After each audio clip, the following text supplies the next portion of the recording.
ஓம் நம சிவாய சிவாய நமகா சிவே சிவே சிவே சிவ ஓம் நமோ நாரத நாராயணாய நமகா. நாளை வைகாசி மாதம் உங்களுக்கு தெரிகிறது. நாளைக்கு வெள்ளிக்கிழமை கூடிய துவாதசி, ஆங்கிலம் 12/6/2026. நாளைக்கு ஒரு அற்புதமான இறை செய்திகள். இதை எல்லோருக்கும் சொல்லுங்கள். எப்படி இயற்கையாக கிடைப்பது, செயற்கையாக வருவது, எப்படியெல்லாம் அது கரைந்து செல்வது என்பதற்கு ஒரு சிறிய தலைப்பு: புண்ணிய சக்தி. புண்ணியம் என்ன செய்யும், புண்ணியம் அல்லாதது என்ன செய்யும்? ஒரு வாழ்க்கையிலே ஒரு மனிதனுக்கு கணக்கில் இருப்பது புண்ணியம் மற்றும் புண்ணியம் அல்லாதது அநேகமாக பாவமாக இருக்கலாம். இப்படி புண்ணிய செல்வம் அது அந்த மாதிரி புண்ணிய செல்வத்தை பெறுவதற்கு புண்ணிய பற்றாக்குறை உடனடியாக நீக்கிக் கொள்ளுங்கள். இல்லையே, எனக்கு புண்ணியம் நிறைய செஞ்சிருக்கேனே, பரவாயில்ல, இன்னும் கொஞ்சம் இருக்கட்டுமே, நிறைய இருக்கட்டுமே. இப்படி இந்த புண்ணிய பற்றாக்குறையை நீக்க நீங்கள் சிறுமயங்குடி என்கின்ற அற்புதமான தல வழிபாட்டு முறை. வெள்ளிக்கிழமை துவாதசி அருமையான நல்ல நாள். இப்படி மனசு உடல் ஒழுக்கம் என்பது மிக மிக அவசியமானது. இதில் ஏற்படும் சீர்கேட்டை நிவர்த்தி செய்வது, அப்படி அதற்கு உதவுவதே நமது சர்க்குரு அளிக்கும் தெய்வீக வழிபாடுகள்.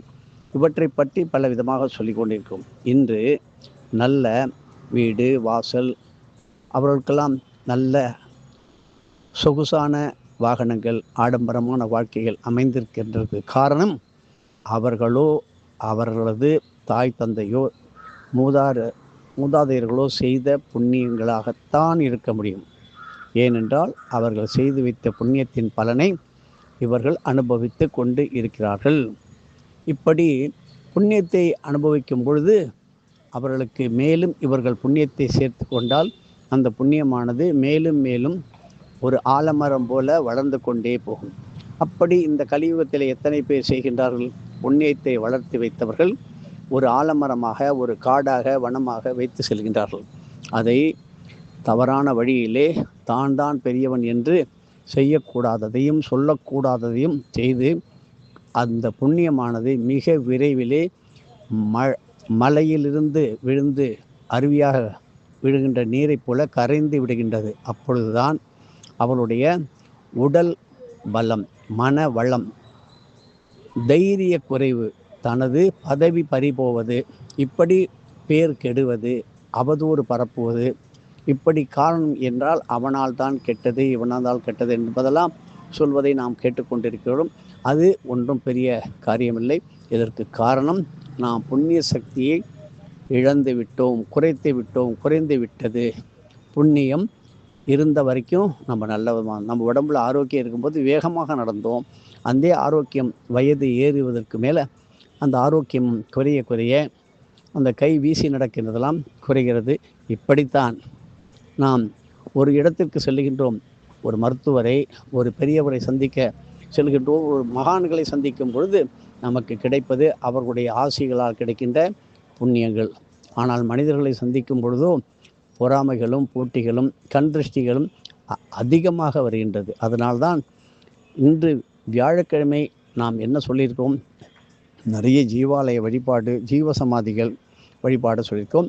இப்படி புண்ணிய சக்திகளால் குறைந்து போன சீர்கேட்டால் அதை நிவர்த்தி செய்வதற்கு ஒரு அற்புதமான சர்க்குரு அளிக்கும் தெய்வீக வழிபாடுகள், இறைப்பணிகள் என்ன, அது நிறைய இருக்கிறது. குரு தன் நிலையிலிருந்து தவற மாட்டார். ஆனால் சீடர்கள் கொஞ்சம் தெரிந்து கொண்டாலே அவர்கள் ஆடுகின்ற ஆட்டம் கொஞ்சம் நஞ்சம் இருக்காது, வானரம் போல் ஆடுவார்கள்.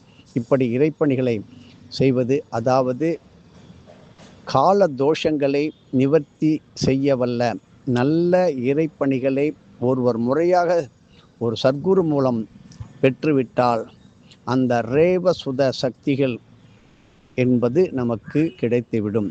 இது வெள்ளிக்கிழமை மற்றும் துவாதசி நாட்களிலே சேர்ந்து வரும். நாளைக்கு வருகின்ற வெள்ளிக்கிழமையும் துவாதசியும் கிடைப்பது அளவற்ற புண்ணிய சக்திகளை கொடுக்கும் நல்ல நாள். பலவிதமான தீய எண்ணங்கள் மனசுக்குள்ளே இருக்கும், நமக்கே ஒரு எண்ணங்கள் மாறும். இப்படி தீய எண்ணங்கள், தீய காரியங்கள், இப்பொழுது பார்த்தால் ஒருவரை பற்றி மற்றொருவர் தேவையற்ற விமர்சனங்களை செய்ய செய்ய அவர்களுடைய மதிப்பு கொஞ்சம் கொஞ்சமாக குறைந்துவிடும். இப்படி பெரியவர்கள் சேர்த்து வைத்த புண்ணியத்தை சிறியவர்கள் கரைத்து கொண்டிருப்பதும், பெரியவர்கள் செய்யாமல் போன நல்ல காரியங்களை புதிய தலைமுறைகள் நன்றாக எடுத்து செய்வதும் கலியுகத்தில் ஒரு மாற்றமாக இருக்கிறது. பலவிதமான தீய எண்ணங்கள், தீய காரியங்கள், தீய ஒழுக்க செயல்கள் போன்ற அசுர குணங்களில் இருந்து சீர்மைப்பட்டு திருந்திட தேவ சுத சுக்கர சக்திகள் பூரிக்கும் நல்ல நாள் நமக்கு உதவும்.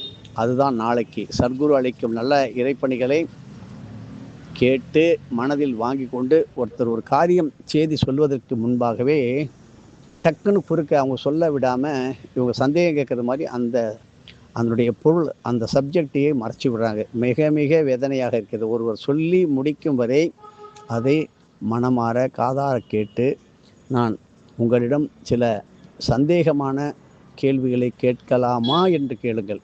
நீங்களே கொஞ்சோண்டு ஏதோ தெரிஞ்சிருப்பீங்க. இந்த ஆனாவில் ஒரு எழுத்து ஆரம்பித்தால் அது பல கோடி இருக்கிறது. நீங்கள் ஏதோ தெரிந்ததை சொல்லிட்டு ஒரு பெரிய குரு சொற்பொழிவோ உங்களுக்கு உதவியோ செய்யும் பொழுது நீங்கள் குறுக்கே வார்த்தையை விட்டுவிட்டால் நீங்கள் எந்த காரியத்திற்கு செல்ல வேண்டுமோ, அந்த குரு உங்களை அழைத்து செல்ல வேண்டுமோ அந்த இடமானது தொடர்பு துண்டிக்கப்பட்டுவிடும். ஆகையினால் ஒரு இடத்திற்கு போயிட்டோம் என்றால் மனநிலை ஒரு நிலைப்பட்டு இருக்க வேண்டும், கவனம் சிதறாமல் இருக்க வேண்டும். இப்படி புண்ணியத்திலும் புண்ணிய செல்வம், புண்ணிய சக்தி, புண்ணிய கீர்த்தி, புண்ணிய பாவனம், புண்ணிய ஐஸ்வர்யம் என பல வகை இருக்கு. இப்படி புண்ணிய செல்வத்தை அடைய உதவுவதே வெள்ளிக்கிழமை கூடும் துவாதசி திதி நாள். இதனுடைய நாட்களிலே, இப்படிப்பட்ட நாட்களிலே செல்வ விநாயகர், செல்வ கணபதி, ஐஸ்வர்ய கணபதி, குபேர கணபதி, சௌபாக்கிய கணபதி, இப்படி நல்ல பெயர்களை போன்ற கணபதிகளை, செல்வம் வளம் தரும் மூர்த்திகளின் வழிபாடுகள் மிக மிக உங்களுக்கு கைமேல் பலனை கொடுக்கும். இதை பற்றி நாம் விளக்கமாக கொடுத்திருக்கிறோம். ஒரு ஆலயம் நாளைக்கு கண்டிப்பாக போங்கள். ஏனென்றால் இதெல்லாம் எப்பொழுதோ வருகிறது. பல வருடங்களுக்கு ஒரு நாள் கிடைப்பது அரிது. அப்பொழுது உங்கள் வயது, நிலை, ஊர் பயணங்கள்லாம் தூரமாக செல்வதற்கு வாய்ப்பு இருக்கும். திருச்சி லால்குடி நத்தம் என்கின்ற இடம், அன்பிலிருந்து நத்தம், அந்த மார்க்கத்திலே உள்ள சிறு மயங்குடி அற்புதமான மயன் தேவலோக சிற்பியினுடைய இடம். அவர் பூலோகத்தில் வசித்து பல ஆலயங்களை நிர்மாணம் செய்து கொடுத்த சிற்பி, தேவலோக சிற்பி உள்ள இடம். சக்தி வாய்ந்த சிறுமயங்குடி கிராமத்தில் உள்ள ஸ்ரீ காசி விஸ்வநாதர் ஆலயத்தில் அருள்பாலிக்கும் இரட்டை கணபதி, 2 கணபதி இருக்கு. அதனுடைய பெயர் என்ன தெரியுங்களா? ஸ்ரீ ஐஸ்வர்ய கணபதி மற்றும் குபேர கணபதி. இப்படிப்பட்ட கணபதியை பற்றி யாருக்கு தெரியும்? ரெட்டை பிள்ளையார் என்று சொல்கின்றீர்கள். இந்த மூர்த்திகளுக்கு முறையாக செய்யும் வழிபாடுகளால் புண்ணியமானது ஒரு செல்வம். செல்வத்தில் பல கோடி இருக்கிறது. காசு, பணம், நகை, நட்டுகள் அல்ல, புண்ணிய செல்வத்தை சேர்த்து விடுங்கள். அது பெறுவதற்கு உங்களுக்கு அருளை கூட்டி கொடுக்கின்றது. இப்படி ஐஸ்வர்ய கணபதிக்கு நல்ல கையால் அரைத்த சந்தன காப்பு இட்டு மாதுளை முத்துக்களை பதித்து நல்ல அழகாக சோளம், மாதுளை, பலா போன்றவற்றையும் அந்த கணபதிக்கு படைத்தும், குபேர கணபதிக்கு நல்ல வெண்ணெய் காப்பிட்டு தாமரை இதழ்கள் அப்படியே அழகாக அலங்காரமாக பதித்து 16 வகை உணவு பண்டங்களை அந்த கணபதிக்கு படைத்து வழிபடுவது நல்ல பலனை அப்பொழுதே தந்துவிடும். தேவலோக விஸ்வகர்ம மூர்த்தியான ஸ்ரீ மயன் குடிக்கொண்டு வழிபட்ட புண்ணிய பூமியே சிறு மயம் குடி. மயன் என்கின்றது தெரியும். தேவலோக சிற்பி இன்ஜினியர்.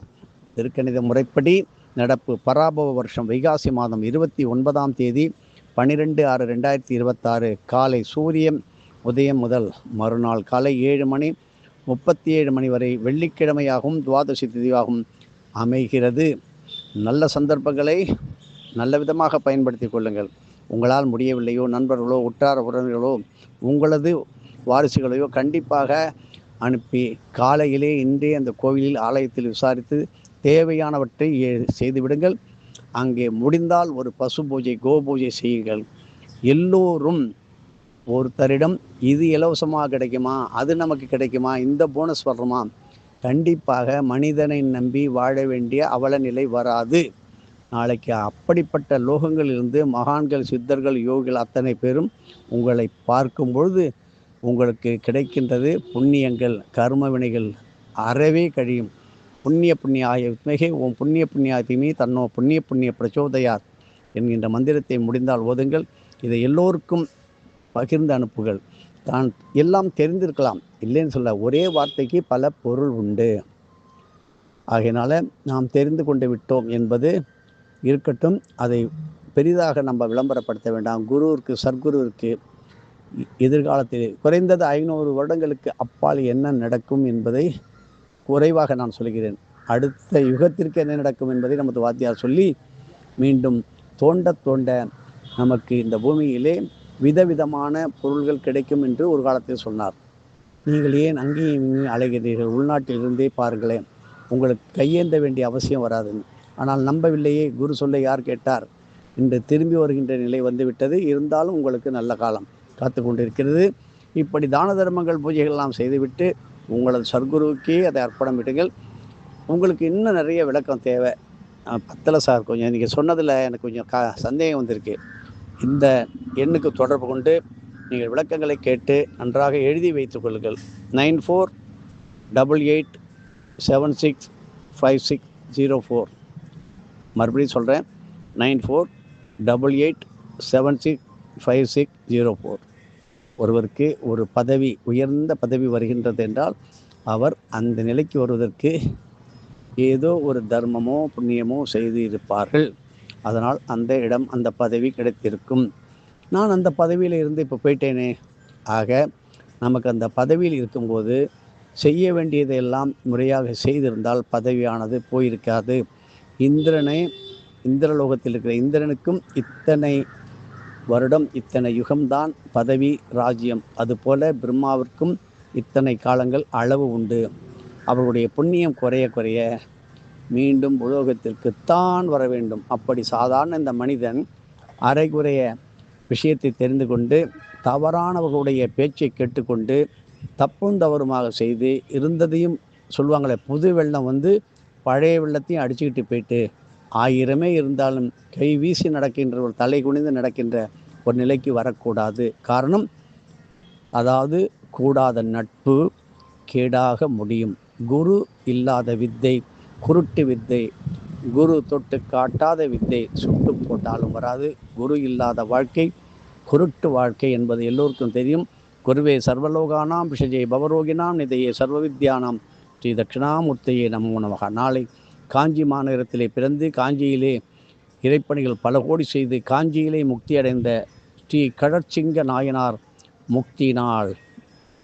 இப்படி அந்த முக்திஸ்தல ஈசன் ஸ்ரீ ஏகாம்பரநாதர், ஏகாம்பரதேஸ்வரர், இந்த கோவிலுக்கு சென்று இவரை தரிசனம் செய்து திருமறைகளெல்லாம் படித்து பச்சரிசி மாவு கோலமிட்டு என்ற தான தர்மங்கள் செய்யுங்கள். பூஜை பலன்களை உங்களுடைய சர்க்குருக்கள் அதிக நாளைக்கு வைகாசி 29 அதிகண்ட நாம யோகம் கூடும் பிரதோஷ நாள், நல்ல நாள், வெள்ளிக்கிழமை. ஒவ்வொரு நாளும் திதியும் கிழமையும் யோகமும் கரணமும் பல்வேறுபட்ட பிரச்சனைகளின் நிவர்த்திக்கு உதவும் நல்ல நாள் என்பதை தெரிந்து கொள்ளுங்கள். அப்படிப்பட்ட நாள் நாளைக்கு. யோகம் மற்றும் கரண கால அம்சங்கள் ஸ்ரீ கால பைரவரின் திரு மார்பு மற்றும் திருப்பாத அம்சங்களை குறிப்பது ஆகும். யோகம் என்பது வாழ்க்கையின் பல அம்சங்களில் துணை புரிவது ஆகும். 27 நட்சத்திரங்கள், அதுபோல 27 யோகங்களும் 11 கரணங்களும் நம் வாழ்க்கையில் நடைமுறையில் அன்றாடம் அமைந்து கொண்டு இருக்கிறது என்பதை தெரிந்து கொள்ளுங்கள். 27 யோகங்களிலே 6வது யோகமாக அமையும் யோகம்தான் அதிகண்ட நாம யோகம். இதிலே நீங்கள் செய்கின்ற பூஜை, சில குறிப்பிட்ட பூஜைகள் கடுமையான வினை விளைவுகளை குறித்த புண்ணிய சக்தியால் ஓரளவு தணிக்க வல்லது. மேலும் விளக்கங்களை நமது அகசியத்தில் கொடுத்துள்ளோம்.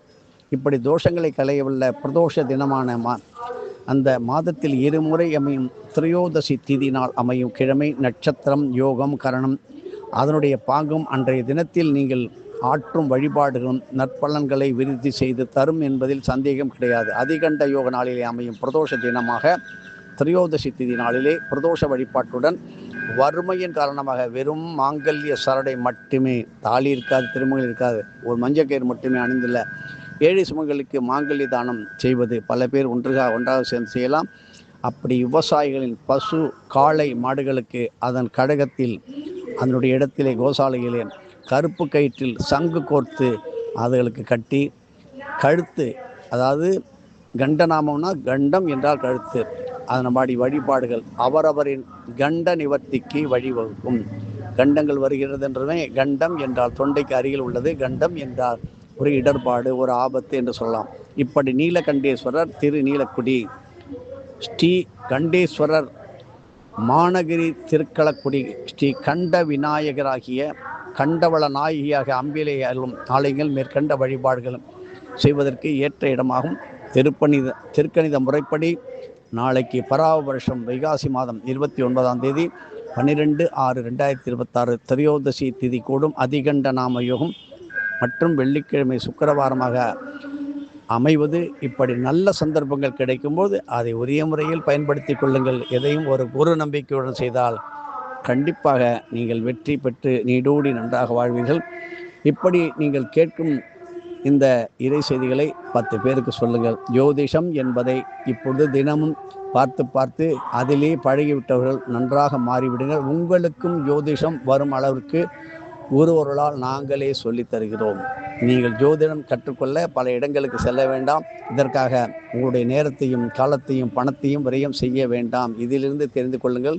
உங்கள் வீட்டில், உங்கள் கையில், உங்களுடைய பார்வையில், உங்களுடைய வீட்டில் உள்ள தெய்வத்தை வைத்து உங்களுடைய ஜோதிடத்தை, உங்களுடைய குடும்பத்தை எப்படி சமாளிப்பது, எதிர்காலத்தில் என்னென்ன வரும், எப்படி நடைபெறும், மழை வந்தால் குடை, வெயில் அடித்தால் காலுக்கு செருப்பு, அப்படிப்பட்ட விஷயங்கள் எல்லாம் ஜோதிஷத்தின் பூர்வமாக இதை ஒரு சித்தனுடைய வாக்காக உங்களுக்கு மிக விரைவில் சொல்லித்தர இருக்கின்றோம். கேட்டு மகிழுங்கள். இதையே ஜோதிடர்களும் பின்பற்றி பல பேருக்கு சொல்லலாம். கொடுத்தால் அவர்கள் கொடுக்கின்ற காணிக்கையை நீங்கள் வாங்குவதில் தவறு ஒன்றும் கிடையாது. ஆனால் தான தரியங்கள், அதை தர்மங்கள் பண்ணி குறைந்தது 3/4 தர்மம் செய்யுங்கள். உங்களுக்கு தேவையானதை இறைவன் தந்து கொண்டே இருப்பான். எதுவும் வேதம் விலை கொடுத்து வாங்கி நமக்கு கொடுக்கவில்லை. ஜோதிஷம் விலை கொடுத்து யாரும் வாங்கவில்லை.